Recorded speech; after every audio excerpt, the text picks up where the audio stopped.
Turning now to the moment journalists in the newsroom at the Wall Street Journal found out their colleague, Evan Gershkovich, was released from Russian custody.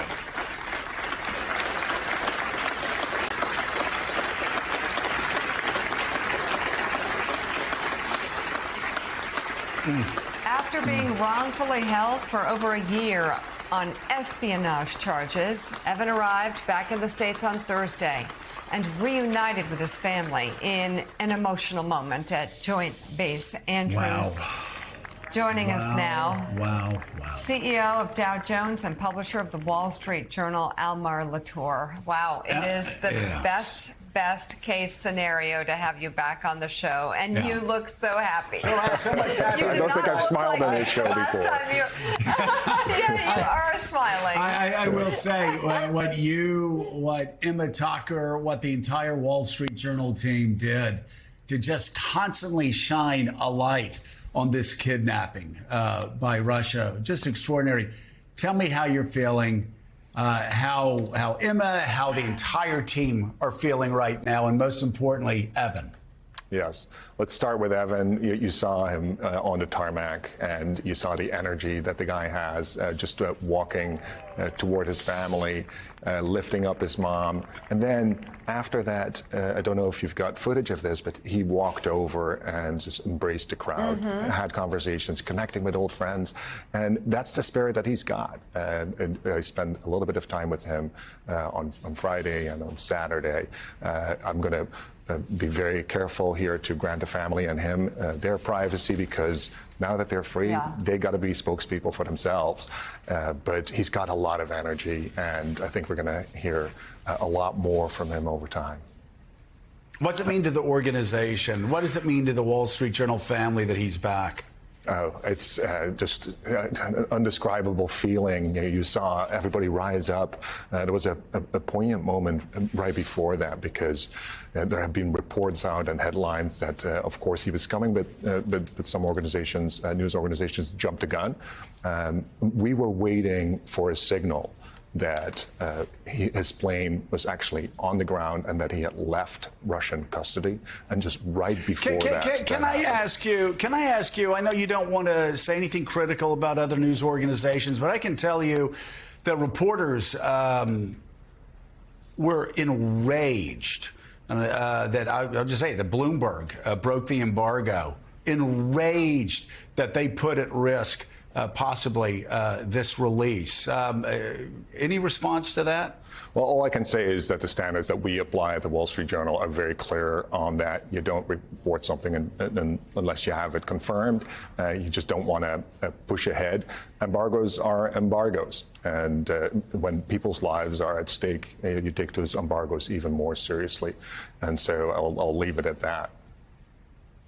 What other hopeful signs, just from seeing Evan come home, seeing when he wrote before he left, asking for an interview with Vladimir Putin, do you get a sense you might see him back at work sooner than you might imagine? I mean, he is a journalist, and that question alone indicated that he cannot think any differently. That he thinks in stories, he thinks in news, and I think he'll embrace that fully. It will be up to him when he pulls the trigger on that, when he wants to actually move forward with telling that story, if he wants to take his time or if he wants to share that sooner. This is the beauty of the situation that we're in right now. He doesn't need surrogates. He can come out himself, and that's what we're celebrating here. The Journal did an amazing TikTok of what happened and how this went down. But could you take us behind the scenes a little bit? Just because there were so many players. There was the government, there was Evan's family, there was the Journal and the newsroom, there was you. Yes, it was a 16-month ordeal, and so there were so many hands that went into this. So many people have contributed worldwide. We had set up a team inside the Wall Street Journal and Dow Jones, focusing on legal, focusing on advocacy, focusing on communications. Of course, the reporting itself had to be strictly separated from everything that we did on the advocacy part. And so this was a ride with a lot of ups and downs. We thought we came close at one point, and then that wasn't the case in a very tragic way. In the end, all that matters now is that he's out. Explain to us how Evan became a symbol for people across all demographics, people that may not even be Wall Street Journal readers or do not agree with the editorial page, started seeing Evan as a real symbol. I mean, people everywhere were praying for Evan. Explain how that kind of campaign succeeded over this long period of time, because we've seen hostages that were forgotten, and somehow Evan always seemed relevant and something that all of us cared about. Well, everybody can relate to a young man in the prime of his life, and for him to see his freedom taken away.